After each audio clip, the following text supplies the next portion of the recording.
जो झुक रहा है वो महान है, दैन्यता। दूसरा है निष्कपटता, हमारे प्रभु की शरणागति की पुष्टता के लिए। शरणागति के तो अलग भाव वर्णन, हमारी शरणागति पुष्ट रहे, नष्ट ना हो। भगवत शरणागति पुष्ट तो भगवत प्रेम निश्चित प्रकाशित होता है। उपासक को देखना चाहिए कि दैन्यता है कि अभिमान है हृदय में। दैन्यता का स्वरूप है किसी भी तरह से हमें गाली दी जाए, अपमान किया जाए, निंदा किया जाए, तिरस्कार किया जाए तो मुझे ऐसा ही लगे कि मैं ऐसा ही हूं, इसी का पात्र हूं, उसे दैन्यता कहते हैं। वाणी से हम माइक से बोलेंगे कि हम अधम हैं, बड़े नीच हैं, बड़े ऐसे हैं, ये भी दैन्यता की भाषा है। और हाथ जोड़कर प्रणाम मुद्रा में रहेंगे, ये भी दैन्यता की मुद्रा है। लेकिन यहां हृदय की दैन्यता को कह रहे हैं कि जब कोई दूसरा कहे तू नीच है, अधम है, पाखंडी है, दंभ करता है, भक्ति नहीं है, और अपने को सीधी बात ये लगे कि सही बात है, मैं ऐसा ही हूं, इसे दैन्यता कहते हैं। शरणागति हमारी जो विक्षिप्त हो जाती है, जो दोषयुक्त हो जाती है, जो पूर्ण नहीं हो पाती शरणागति, उसका कारण देहाभिमान, उसका कारण गुणाभिमान, साधनाभिमान, इनमें से कोई न कोई अभिमान होता है। इसलिए कह रहे सबसे पहला लक्षण बाबा की विचार में दैन्यता, और ये बहुत प्रिय है दैन्यता भगवान को। दूसरी है निष्कपटता, कपट नहीं रखना चाहिए।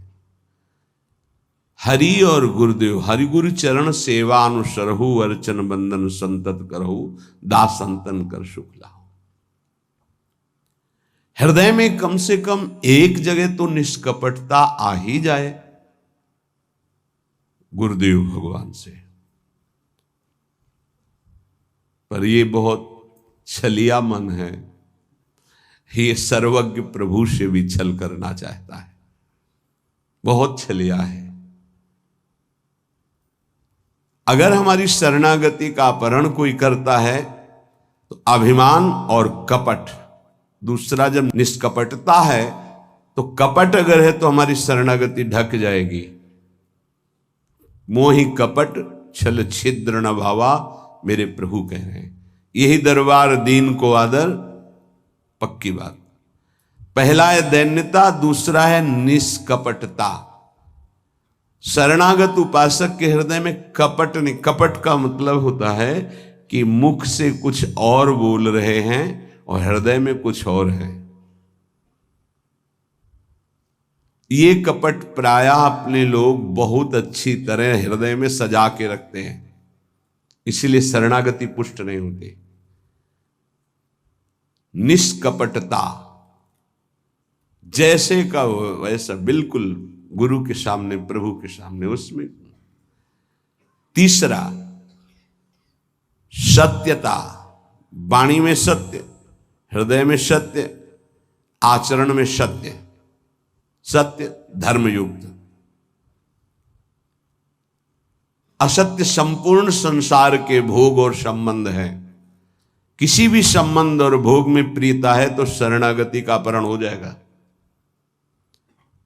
सत्य श्री भगवान, नाम, धाम, लीला, रूप, प्रेमी जन, इसके अलावा सब मिथ्या। जितना कुछ देख रहे हो परिणाम देखा जाता है, परिणाम में सब झूठा। चौथा सर्व समर्पण, सर्व शब्द लगा हुआ है, तन मन प्राण एक एक वृत्ति केवल अपने शरण की तरफ। यहां सर्व समर्पण नहीं होता, समर्पण होता है पर सर्व समर्पण नहीं होता। सर्व समर्पण कुछ हमारी पर्सनल वृत्तियां हैं, कुछ हमारी शर्तें हैं, कुछ हमारा है, तो सर्व समर्पण नहीं। सर्व समर्पण दशरथ जी महाराज के श्रीमुख के वचन, नाथ सकल संपदा तुम्हारी, मैं सेवक समेत सुत नारी, सर्वस्व आपका प्रभु। जहां कहीं शरणागति पुष्ट पाई गई तो सर्व समर्पण वाले की, वो चाहे राजा ही क्यों न हो, महाराज शिवाजी, वीर शिवाजी, समर्थ गुरु रामदास जी, सर्व समर्पण, पीपा जी सर्व समर्पण। कैसा शरणागति पुष्टता का ये लक्षण, सर्व समर्पण। पीपा जी महाराज राजभाव में अपने सब राज वैभव के साथ गुरुदेव श्री रामानंदाचार्य जी के, तो वहां तो पार्षद खड़े रहते थे, सहज में ऐसे थोड़ी मिल सकते हैं। आप जाके प्रार्थना की, कह दो कि महाराज पीपा जी आए हैं और स्वामी जी के चरणों के दर्शन करना चाहते हैं, जाके सूचना दी, वह जाके कह दो कि हाँ राजा महाराजाओं की कोई आवश्यकता नहीं।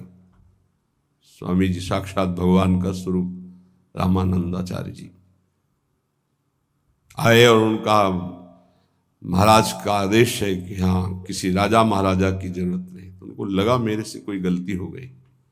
अच्छा, समस्त राज सैनिकों को, राज पोशाक को, सब, और एक साधारण को कहा कह दीजिए कि नीच पीपा दर्शन करना चाहता है श्री चरणों के, अधम पीपा। स्वामी जी से कहा, स्वामी जी ने कहा कह दो यहां खड़े खड़े क्या करता है, और समीप में कुआं है वहां गिर जाए। आए और कहा आदेश है स्वामी जी का, वो समीप में कुआं है वहां आप जाकर के गिर जाइए कुएं में, जो आज्ञा। स्वामी जी बिल्कुल नजदीक पहुंच रहे कुएं के, स्वामी जी बिल्कुल अब पहुंच गए हैं, अगला कदम रोक दो, रुक जाओ, वापस आ जाओ। स्वामी जी निकल के आए, दर्शन दिया, जाओ हम स्वयं आएंगे तुम्हारे नगर में, फिर तुम्हें मंत्र और विरक्तता सब प्रदान कर। महापुरुष बना दिया। पीपा जी का पावन चरित्र है, सर्व समर्पण, प्राण समर्पित है, कुएं में गिर जा, मतलब तन प्राण सर्व। पहले में राज धन वैभव, बड़ा शरणागति का महामहिम स्वरूप है। ये समर्पणता तो हम दिखाते हैं, लेकिन सर्व समर्पणता नहीं। कुछ अपना है, कुछ आपकी बात मान लेते हैं, इसीलिए वो खिचड़ी बनी रहती, शरणागति नहीं हो पाती। जब उपासक के हृदय में अपना अस्तित्व रहता है तो उसको भक्ति नौटंकी नाटक नजर आती है। अपनी वासना की पूर्ति, अपनी इच्छा की पूर्ति के लिए वो भगवान की उपासना को नाटक समझने लगता है। अगर अपनी वासना, अपनी इच्छा, इसका त्याग कर दिया जाए तो भक्ति का परिचय मिलता है। प्रायः बड़े बड़े महाभागवतों के घर वाले ही, परिवार वाले ही उनको नहीं समझ पाए और उनका तिरस्कार करें। इस बात के लिए वो जैसा चाहते हैं वैसा आप चलिए, उनको जितना पसंद है आप कीजिए। जैसे कुछ भक्तों को कि हमको पूरी रज लगाना पसंद नहीं, बस हल्का सा तिलक लगा लीजिए, क्योंकि आपने गुरुमंत्र लिया इसलिए तिलक लगा लीजिए। ये जरूरी है पूरा मुंह में थोपना, क्योंकि तुम्हारी दृष्टि नहीं है ना, तुम रज पसंद नहीं करते, गाल गोरे पसंद करते हो। ये पसंद कर, ये चमड़ी कब तक रहेगी, नष्ट हो जाएगी, न तुम्हारी रहेगी ना जिसकी देख रहे हो उसकी रहेगी।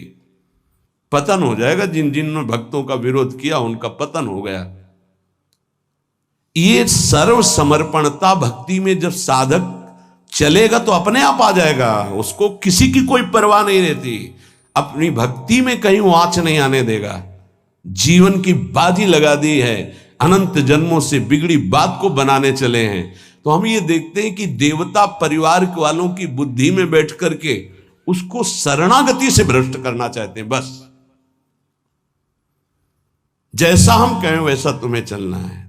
अब भी तुम अपना अधिकार रखते हो, भगवान की कृपा मनाओ कि अभी तुमको कुछ मान रहे हैं इसलिए सुन रहे हैं वो भक्तजन, और ना माने केवल प्रभु को माने, तो रत्नावती जी ने मूड मुड़ा लिया और खिलाफत में बैठ गई उनकी आज्ञा के खिलाफ। राजन्नाज से त्यागती हूं, इस महल में प्रवेश नहीं करूंगी, केवल श्री भगवान का आश्रय लेकर संतों के बीच में रहूंगी। जो बिगाड़ना है बिगाड़ लीजिए। आखिरकार साष्टांग दंडवत और चरणों में गिरना पड़ा पूरे चरित्र के बाद। तो बहादुरी तो तुम्हारी इसी बात की है कि अपने प्रभु के चरणारविंद में आपने अपने अपनापन का दान कर दिया। अब प्रश्न नहीं खड़ा होता, तुम साधना का स्वरूप क्या जानते हो? अरे चित्त प्रभु में लगा है, पूरा दिन हो गया उठे ही नहीं आसन से। भगवदाकार वृत्ति है आसपास सब। बड़े सिद्ध महापुरुष की बात कह रहे हैं, पूज्य श्री श्रीधर बाबा। इतनी रज होगी पूरे सिंहासन में, इतनी ऊंचाई से, क्योंकि परिक्रमा नजदीक काली दे के। अब उनको शरीर की शुद्ध नहीं तो कब वो रज पूछे। मच्छरदानी लगी थी, मच्छर क्या पूरा हाथ चला जाए, और 10-5 छिपकली उस मच्छरदानी में चिपकी रहती थी। बस ऐसे घुस गए अंदर, बस पूरा कमरा कहीं जाला, कहीं ये कहीं वो। जब बाबा इसे साफ, अरे नहीं भाई चलो तुम बाहर ऐसे रहने। जहां उनकी स्थिति है, कभी कभी ऐसी स्थिति देखी है कि जो वाणी से नहीं बोल सकते, ऐसी अनिर्वचनीय स्थिति। आंखों से अश्रुधारा, शरीर कांप रहा सैया पे, छूने की हिम्मत नहीं, चरण चापने गए, होश ही नहीं बाबा को, ओठ फड़फड़ा रहे हैं। कैसी भगवदाकार एकदम स्थिति। जब उपासक चित्त प्रभु से जुड़ेगा तो ये सब अच्छा नहीं लगता। बढ़िया संगमरमर, बढ़िया सैया, बढ़िया नहीं खान पान ते भावे है, नहीं कोमल वसन सुहावे है, सब विषय लगे ते खारा है, हरि आशिक का मग न्यारा है। क्या चल रहा है? ये दिमाग क्या कह रहा है? हर भाव हमारा केवल लौकिकता से जुड़ता है। भजन को क्या जाना है? लौकिकता सिद्धांत को भजन माना जाता है। इसीलिए यहां शरणागति की ये अलग कोटि से वर्णन कर रहे हैं बाबा। नहीं, नवधा भक्ति का जो वर्णन होता है ना, उसमें श्रवणम कीर्तनम स्मरणम, शरणागति को बचाने की बात, पुष्ट करने की बात, पूर्णता की बात। 5वां सर्वाधारता। कोई भी हो, सबका आधार भक्त बन जाता है, घोर विषयी को भी रास्ता दे देता है। चलो ऐसे चलो भगवान के मार्ग। सच्ची कहते हैं, कोई अगर भक्तों के हृदय को जान जाए तो लूट ले, माला माल हो जाए, पर वो भगवान ऐसी सीमा रखते हैं कि तुम जान ही नहीं सकते हो। जैसे कोई फिसल के गिर गया है तो आप खड़े होके नहीं उठा सकते हो, फिसल के गिरने वाले की गिरने की स्थिति में पहुंचना पड़ा। वैसे ही झुक के, वैसे ही गिर के, फिर उसे उठा करके फिर खड़ा किया गया। जितनी स्थिति में वो गिरा हुआ, उसी स्थिति में पहुंचकर उठा। उसको क्या जरूरत है झुकने की? जिसने अपने जीवन में कभी भोगों को, विषयों को, संसार को, गृहस्थ को स्वीकार ही नहीं किया, वो तुम्हारे बीच में घुसकर तुम्हें पकड़कर जहां तुम हो वैसी स्थिति से उठाकर ऊपर खड़ा कर रहा है। अगर तुम सही उपासक होते तो दृष्टि मात्र से तुम्हारा उद्धार हो जाता, लेकिन तुम उस बात को नहीं समझते हो। इसलिए ये सब व्यवहार अपनी स्थिति से उतरकर और झुककर तुम्हारे समान बनकर तुमको उठाया जाता है। सर्वाधारता उस नहीं समझ पाओगे, नहीं समझ पाओगे। काम से, स्नेह से, भय से, क्रोध से, द्वेष से, किसी भी तरह से वो जुड़ जाए केवल तुम्हारी वृत्ति उनसे, वो संभाल करके उठा करके सच्चिदानंद में जोड़ देंगे। चाहे भगवान से जुड़े या भगवत प्राप्त महात्मा से, भगवत प्रेमी से जुड़े, वहीं पहुंचा देंगे। नंग धड़ंग शराब पिए हुए गंगा जी में खड़े हैं, उपद्रव कर रहे हैं। नारद जी महाराज के सामने अभद्र स्वरूप में खड़े। ये पशुता तुम्हारे अंदर केवल धन वैभव के अभिमान से आई है। तुम कुबेर के पुत्र हो, ये हालत तुम्हारी। जाओ मैं तुम्हें शाप देता हूं, तुम वृक्ष योनि को प्राप्त हो जाओ। लगा ना कि महात्मा बहुत कड़ुआ स्वभाव प्रकट कर दिए, बहुत करुणा कर दी। हालत क्या थी, पहुंचा कहां दिया। वृक्ष तो बनो पर नंदालय के,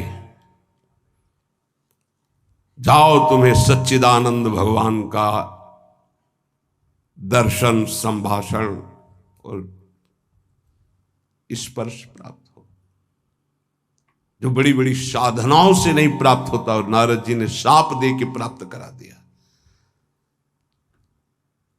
दामोदर गोविंद भगवान के उदर में बंधा हुआ उखल है, घसीटते हुए वहां जाते हैं, यमलार्जुन के बीच में फंसा देते हैं, मारते हैं अखिल शक्तियों के स्वामी। जरा सा झटका, उखड़ कर दोनों वृक्ष गिर जाते हैं। उनसे दिव्य रूप धारण करके यही प्रकट होते हैं जो यमलार्जुन बने हुए थे।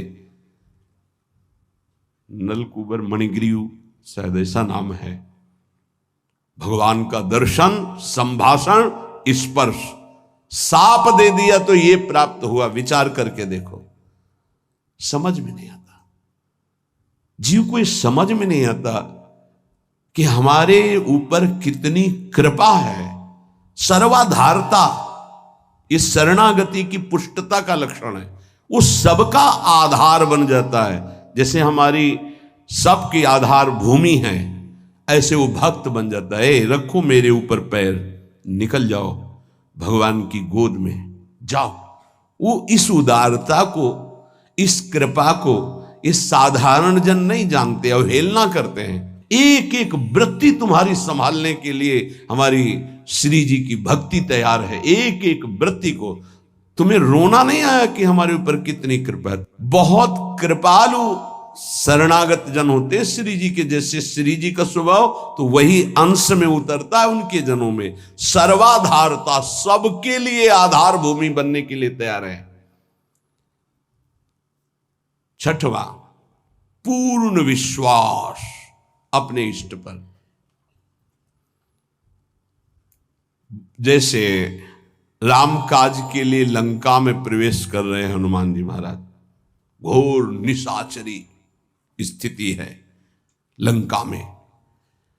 अब एक महाभागवत तो बहुत, जो भी प्रवेश कर रहे हैं तो पहले श्री राम जी का स्मरण करके अपने हृदय में भगवान को देखकर हृदय में स्मृति बसा के प्रवेश करते हैं। क्या भाव? प्रविश नगर की जय सब काजा, हृदय राखि कौशलपुर। जब किसी भी साधक या किसी से भी भगवान का निज जन उसे उठाने की, तो पहले प्रभु जा रहे हैं, बहुत फिसलन है नाथ, पकड़े रहना।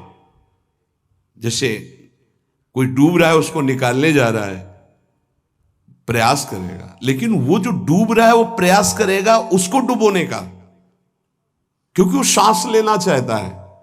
ऐसे जो काम में डूब रहा है, क्रोध में डूब रहा है, मोह में डूब रहा है, नाना प्रकार के भोगों में डूब रहा है, उसको निकालने के लिए जाओगे, वो पहले तुम्हें उसमें डुबोने की कोशिश करेगा। तुम्हारे अंदर काम, तुम्हारे अंदर क्रोध, तुम्हारे अंदर लोभ, क्योंकि उसी वृत्ति से वो अपना भाव स्वीकार करेगा। तब श्री जी से पहले बात होती, श्री जी, हे प्रभु, हे प्रियाजू, बहुत फिसलन की जगह में आपकी सेवा कार्य होने जा रहा है। उस जीव को पकड़कर उसकी वृत्ति को आप तक, स्वामिनी आप पकड़े रहना। आप ऐसे पकड़ो, हम ऐसे पकड़ते हैं, तब हो सकता। अगर आपने छोड़ दिया तो बहुत फिसलन में है, गिरने की संभावना है। पूर्ण विश्वास, दृढ़, मेरी स्वामिनी इसका मंगल करके रहेंगी। सातवां, सर्वाराध्यता। ऐसा भाषण, ऐसी चेष्टा, ऐसा व्यवहार कि वो सबके द्वारा पूजनीय बन जाए। ये शरणागति का सातवां लक्षण, सर्वाराध्यता। उपासक का ऐसा स्वभाव, ऐसा व्यवहार, मृदुता कि सब उसकी आज्ञा का पालन करने लगे। ऐसी इस शरणागति की पूर्णता का स्वरूप सर्वाराध्यता। हंस बोले बहुमान दे। सर्वाराध्यता ये उनका गुण होता है। नहीं नहीं, कोई बात नहीं, आप शांत हो जाइए आप, कोई बात नहीं। बहुत सावधान, शरणागति कोई खिलवाड़ नहीं, और शरणागति हो गई तो सब पूर्ण हो गया। अखिल लोक चूड़ामणि भगवान शरणागत के अधीन हो जाते, अहम भक्त पराधीन हो। आठवां है अनन्यता। अपने इष्ट की, कल एक उपासक की परीक्षा का समय आता है, छमाही सालाना चर्चा हो, उसका शब्द था कि शरीर छोड़ना मेरे लिए सहज है, लेकिन उपासना के विषय में एक भी शब्द में किसी से भी, चाहे वो रिश्ता हो, संबंध, स्वीकार नहीं कर सकते। बहुत देखा, बहुत सुना, बहुत शब्द। अब उपासना के विषय में अगर मेरी उपासना में कोई बाधा पड़ेगी तो मैं सब कुछ छोड़ सकता हूं। शरीर छोड़ना मेरे लिए सहज, उपासना नहीं। उपासना में अगर कोई नहीं, बस इस बात से उस समय तो नहीं कहा जाता बड़ाई कि हाँ शाबाश, नहीं, ठीक है, ठीक है, अच्छे विचार। अरे एकांत में जब मनन होता है तो आशीष निकलता है। हाँ, ऐसे ही अपने आराध्य देव की अनन्यता पे फर्क नहीं पड़ना चाहिए, इसी से भगवत प्राप्ति होती है। हे 4 दिन के पति पुत्र परिवार के संबंध हैं, अनंत काल का संबंधी मेरा उससे मिलने का अवसर आया है। अब ये सब माने हुए नहीं, जो है उनके लिए है। प्रभु मेरे प्रीतम, मेरे पति, मेरे प्राणनाथ, मेरे जीवन, ये माने हुए हैं।